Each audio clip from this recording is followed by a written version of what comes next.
There's a phrase President Biden likes to repeat.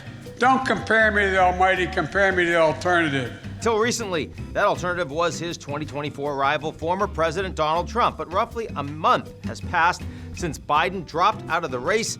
Vice President Kamala Harris picked up the mantle. So it's time we look to her as that alternative. How would a Harris-Walz administration differ from a Biden-Harris White House? There's plenty of overlap. Of course, Vice President Harris has sat in on most of President Biden's high-level meetings. She takes part in the president's daily brief, and she's led many foreign delegations herself. But there's also more daylight between the two than you might think. So let's talk about their differences when it comes to foreign policy. Biden is the most experienced foreign policy president of our generation, and he's old school. As a senator, he spent decades on the Foreign Relations Committee, and he took on a variety of diplomatic responsibilities as vice president in the Obama administration. Biden came of age during the Cold War, and he sees global actors in black and white terms between democracies and autocracies. He also buys into the great man ethos that if you sit down with another great leader and you work a personal relationship together, you can get things done. Kamala Harris came of age in a post-Cold War world. She emphasizes a rule of law approach to international norms and standards that stems from her prosecutorial background. Biden would say Russian President Vladimir Putin is doing evil things in Ukraine. Kamala Harris leans more into the sovereignty for Ukraine needs to be upheld framework. The policies are aligned. The reasons behind the policies are a little different. On China, the two are closely together on national security concerns and containing Beijing.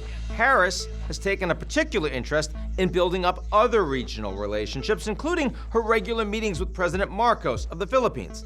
The pivot to Asia concept is strong under Harris, somewhat less so under Biden, not at all under Trump.